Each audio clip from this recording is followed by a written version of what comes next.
Gujarati engineering academy ચેનલમાં બધા મિત્રોનું સ્વાગત કરે છે. આજે આપણે વાત કરીશું એલિમેન્ટ ઓફ મેકેનિકલ એન્જિનિયરિંગ કરીને સબ્જેક્ટ છે. મેકેનિકલ અને બીજી ઘણી બધી બ્રાન્ચમાં સબ્જેક્ટ આવતો હોય છે. બરાબર છે? Element of mechanical engineering. હવે આ સબ્જેક્ટમાં ઘણા બધા મિત્રો છે ને હાર્ડ લાગતો કેમ કે આ સબ્જેક્ટ છે એક બે સબ્જેક્ટને મિક્સ કરેલો છે અને નવો સબ્જેક્ટ છે ડીઆઈ કોડ સાથે. તો જે મિત્રોને ફ્રી ઓફ કોસ્ટ અમારી સાથે તૈયારી કરવી હોય, બેઝિક પ્લાનિંગ, કઈ રીતે માર્ક્સ સ્કોર કરવા, કઈ રીતે કેટલા પ્રશ્નો કરવા અને કઈ રીતે સારી રીતે પાસ નહીં પણ સારામાં સારા માર્ક્સ સ્કોર કરવા હોય, એ બધા મિત્રોના વિડીયો લાસ્ટ લગી જોવાનો છે. ને હજુ તો જો મેકેનિકલ અથવા તો કોઈ પણ બ્રાન્ચમાં અભ્યાસ કરતા હોય, તમને નીચે લિંક આપી દઉં છું. એ પોતપોતાના બ્રાન્ચ વાઇઝ પોતાના વોટ્સએપ ગ્રુપમાં જોઈન થઈ શકે. બધું જ મટીરિયલ તમને આપણી YouTube channel Gujarati engineering academy YouTube channel પ્લેલિસ્ટમાં મળી રહેશે. Plus semester wise branch wise તમને વોટ્સએપ ગ્રુપમાં પણ શેર કરવામાં આવે. તો સપોર્ટ માટે આપણી યુટ્યુબ ચેનલ સબસ્ક્રાઇબ કરવાનું ભૂલતા નહીં. આજનો પ્રશ્ન છે એ વિડીયો છે કે એના ઉપર, તો કે element of mechanical engineering subject છે એના ઉપર. ત્યાં સબ્જેક્ટમાં ઘણા બધા મિત્રો છે જ્યારે મિડ એક્ઝામ આવીને ત્યારે બધે ટેન્શન હોય, સર આ સબ્જેક્ટ બહુ હાર્ડ છે, કઈ રીતે પાસ થવું, બધું ટેન્શન તમારું મૂકી દેવાનું છે.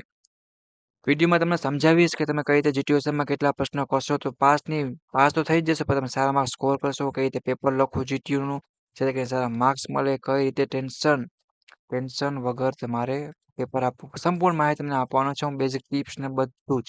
વિડીયો જોવાનો ભૂલવાનો નથી. જે મિત્રો મેકેનિકલ અંદર તો સબ્જેક્ટ આવે જ છે, બરાબર છે? તો એની તમને નીચે લિંક આપી દઉં છું. અને બીજી બ્રાન્ચનો કોઈ મિત્રો હોય તો એને પણ જોઈન્ટ થઈ જાવ, તો કોઈને પોતપોતાના બ્રાન્ચના મળશે નહીં. કોઈને કંઈ ડાઉટ કરી હોય તો મને કોમેન્ટ કરવાની રહેશે. અને નીચે તમને લિંક આપેલ છે. પ્લસ જીટીયુની એ ટુ ઝેડ અપડેટ માટે પણ મિત્રો જીટીયુની ઓફિશિયલ ચેનલ લિંક આપેલ છે. તો ઘણા બધા મિત્રો તમે જોયું હોય છે સેમેસ્ટર 1 પોર્ટલનું કામ કરું છું કેટલા હેરાન થયા હશે, પણ આપણી ચેનલમાં જે વિડીયો હતો એમાં સંપૂર્ણ માહિતી આવી ગઈ મિત્રો. તમે જોયું, જે જોયું ને ખબર જ હશે.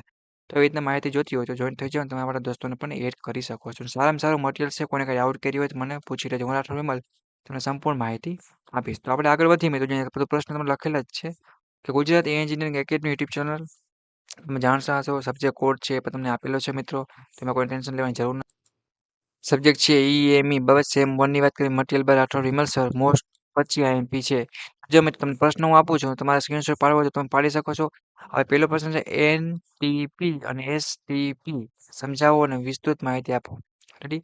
આ કરજો. પહેલો પ્રશ્ન પાક્કો કરી નાખો. અને જે પ્રશ્નમાં આકૃતિ આવતી મિત્રો એ કમ્પલસરી અને ફરજિયાત દોરજો, કેમ કે આકૃતિના ફૂલ માર્ક્સ હોય છે જીટીયુના રૂલ પ્રમાણે. ઓછી મહેનતે વધારે સારા માર્ક્સ મેળવવા માટેનો ટૂલ હોય કોઈ તો એ છે આકૃતિ. અને આપણે એન્જિનિયરિંગની કોઈ પણ બ્રાન્ચ હોય, ભાષા શું છે તો કે ડ્રોઈંગ એન્જિનિયરિંગ, બરાબર છે? એમાં ડ્રોઈંગનો ખાસ છે તો ગેસ કોન્સર્ટ અને યુનિવર્સલ ગેસ કોન્સર્ટની વ્યાખ્યા આપીને સમજાવવાનું છે.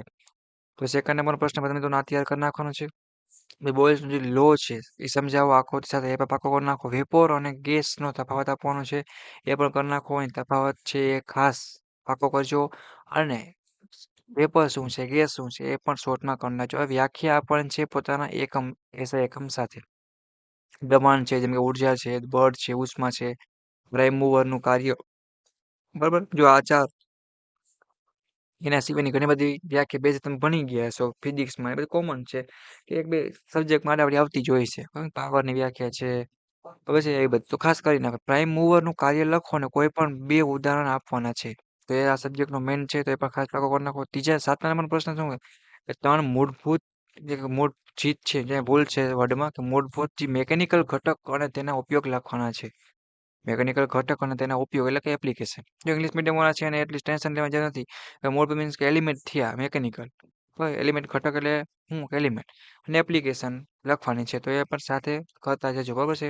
નેક્સ્ટ તમને ઇંગ્લિશમાં પણ રકમ બેસેલ આપશી તો ડીપમાં તમારા સબ્જેક્ટ આવે તો વાંધો ન આવે, બટ અત્યારે સેમ 1 છે તો વાંધો નહીં આવે, બધાને પ્રિપરેશન થઈ જશે. હવે હેન્ડ ડ્રીલના ફાયદા લખવાના છે, પછી ગેરફાયદા છે અને એનો ઉપયોગ છે. એટલે કે જો ઇંગ્લિશ મીડિયમ વાળા શું છે, હેન્ડ ડ્રીલ, એપ્લિકેશન, એડવાન્ટેજ અને ડિસએડવાન્ટેજ, બરાબર? એમ કોઈ ટેન્શન લેવાનું. હેન્ડ ટૂલના ફાયદા ગેરફાયદા અને ઉપયોગ, એ એક આવી ગયા. જો આ ટૂલ છે હેન્ડ ટૂલ છે અને હેન્ડ ડ્રીલ છે, એટલે બાગાજીકી નથી બોલાવવાની, પણ થોડુંક સમજીને લખજો, જેથી કરીને જીટીયુએસએમમાં તમને પ્રોબ્લેમ આવે નહીં. મેકેનિકલનો ખાસ સબ્જેક્ટ છે. પછી એક્ઝામ્પલ આપ્યો છે ઇન્ડસ્ટ્રી 4.0 વિશે માહિતી આપી સમજાવો. એટલે મીન્સ કે સોરી કે આ એક થિયરી થઈ ગઈ. ચાલો હવે આજે આ વ્યાખ્યા આપવાની. ભીની વરાળ, સૂકી વરાળ અને સુપર હીટ વરાળ. એ તો એક્ઝામ્પલ નથી, મારી મિસ્ટેક છે, બટ આ 9મો પ્રશ્ન થિયરી છે, 10મા પણ વ્યાખ્યા છે. ભીની વરાળ, સૂકી વરાળ, સુપરહીટ વરાળ અને વરાળનો શુષ્કાંક, બરાબર છે? પછી 4 એક લો છે. લો જેટલા આવતા મોસ્ટ ઓફ ખરીદ ભલે મેં લીધા ના હોય તો કઈ વાંધો નહીં. જે લોમાં આકૃતિ સાથે તમારે આખું સમજાવવાનું. તમે ખાલી થોડીક ધ્યાન દો, 5 કે 10 પ્રશ્ન તો ખાલી કરી નાખો ને, જે પૂછાતો ને આઈએમપી ખરેખર હોય. તો તમે જીટીયુ એક્ઝામમાં રમતા 70માંથી આરામથી 23 માર્ક આવી જ જાય. એના સિવાય તમારે મિડના પેપર સોલ્વ કરી નાખો, પ્લસ તમારા સર ટીચર કર્યા હોય એ કરો, મેં કરો, એટલે જેટલા આઈએમપી છે ને એ ઉપર ફરી આવશે. આઈએમપી તમને ખબર પડી જ જશે કે આ પૂછાય જ છે. એટલે એ વસ્તુ ખાસ કોસ્ટર બોઇલર છે તે આઈએમપી છે મેકેનિકલ, વિચારવાનું ન હોય. બેબકોક છે, વિલકોક છે, બોઇલરની આકૃતિ દોરો અને તેના વિવિધ ભાગોની વિસ્તૃત માહિતી આપીને સમજાવો. કોસ્ટર બોઇલરની આકૃતિ દોરો અને વિવિધ ભાગો સમજાવો. તો આમાંથી એકાદ બોઇલર પૂછાય જ. એટલે કે જીટીયુ એક્ઝામમાં થોડીક બેસિક પ્લાનિંગ, ઓછી મહેનતે, હાર્ડવર્કની પણ સ્માર્ટ વર્કથી કામ કરશો તમે ઇઝીલી પાસ થઈ જશો. નવા છો મને ખબર છે ઘણા બધા મિત્રોને તકલીફ પડી છે, સ્ટુડન્ટ પોર્ટલમાં તકલીફ પડી છે, નાની મોટી પ્રોબ્લેમ થતી હોય, બાકાજી બોલતી હોય, પણ આપણે ટેન્શન લેવાની જરૂર નથી. બટ સપોર્ટ માટે આપણી YouTube channel Gujarat engineering academy YouTube ચેનલને સબસ્ક્રાઈબ કરવાનું ભૂલતા નહીં અને બધા જ મિત્રોને કોમેન્ટ કરવાની છે. નેક્સ્ટ પ્રશ્ન છે ગિયર ડ્રાઈવના પ્રકાર લખો અને કોઈ પણ એક સમજાવવાનું છે. આ પણ મોસ્ટ ઇમ્પોર્ટન્ટ છે. પછી બેલ્ટ ડ્રાઈવના પ્રકાર લખો અને સમજાવો. તો આ પ્રશ્ન પૂછાય બે ઇમ્પોર્ટન્ટ છે. તો વીસીઆર સિસ્ટમ છે એ પણ તમારે મેકેનિકલમાં આગળ આવશે ને આવશે, તો બાકી કરી જ નાખી. Single stage reciprocating air compressor, એકાદ કોમ્પ્રેસર પૂછાય જ, તો પાકું કરી નાખવાનું. પછી પાછી જો વ્યાખ્યામાં તમે 5-6 માર્ક્સ તો આરામથી સ્કોર કરી શકશો. વ્યાખ્યા આવતી જ હોય છે 2-3 માર્ક્સની. તો વ્યાખ્યા શું છે? સંવેદનશીલ ગરમી છે, ગુપ્ત ગરમી છે, સુપરહીટ ગરમી ને સુપરહીટ ડિગ્રી.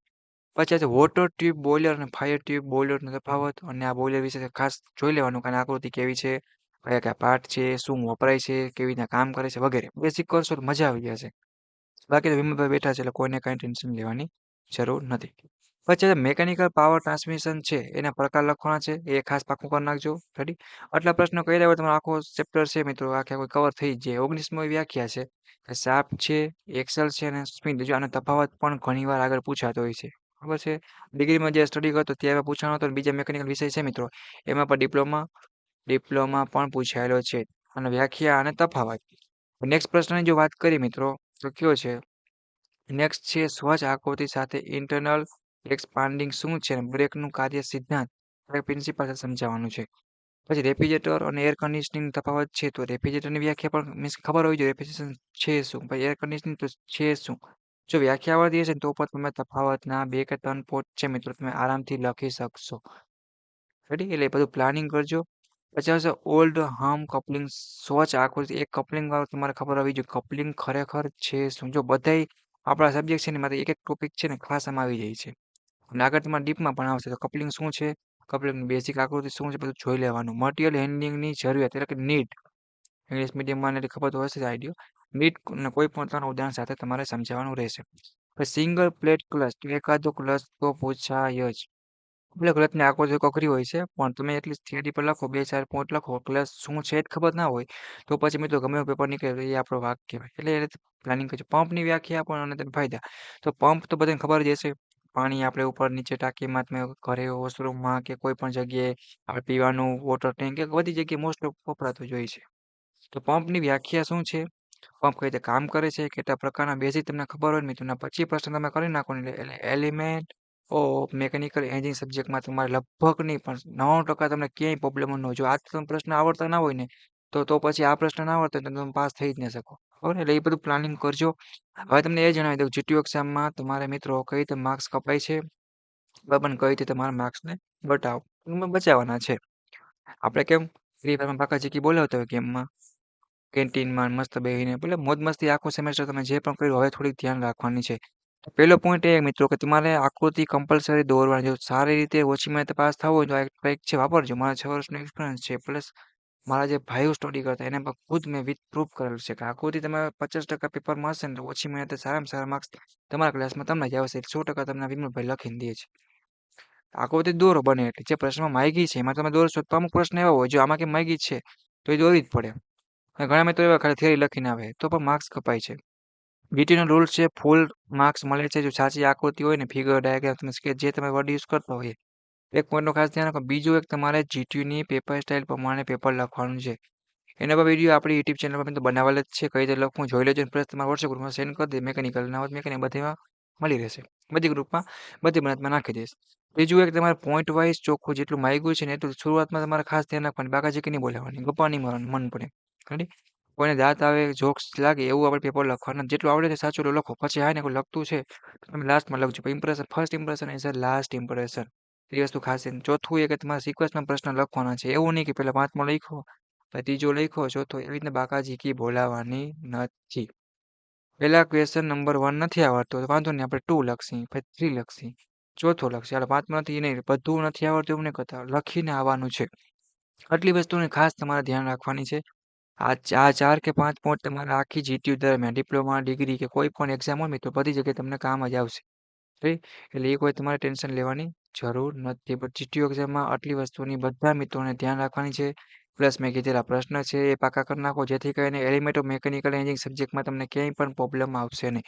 હવે કોઈને કંઈ ડાઉટ ક્વેરી પૂછવું હોય તો હું રાઠોડ વિમલ અને અમારી યુટ્યુબ ચેનલ ટીમ છે તમને પૂરેપૂરો મિત્ર તરીકે ગાઈડ કરશે અને સમજાવશે. તો સપોર્ટ માટે આપણી યુટ્યુબ ચેનલ સબસ્ક્રાઈબ પણ ભૂલતા નહીં.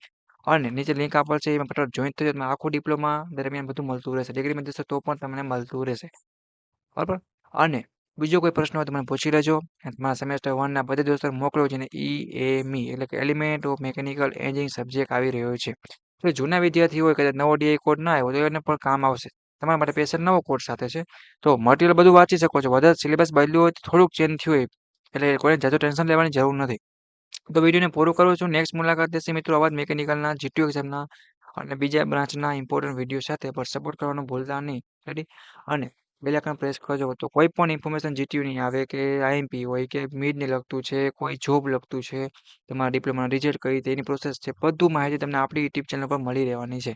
તો સબસ્ક્રાઇબ કરી તમારા સેમેસ્ટર 1ના અને બીજા અભ્યાસ કરતા બધા દોસ્તોને મોકલો. બધું ડિપ્લોમા, ડિગ્રી, જીટીયુનું, જોબનું બધું સંપૂર્ણ માહિતી તમને મળી રહેવાની છે. તો કોઈને કશું પણ ટેન્શન લેવાની જરૂર નથી. ઓકે? તો એક્ઝામ માટે બધા best of luck, all the best. Thank you for watching Gujarati engineering academy YouTube.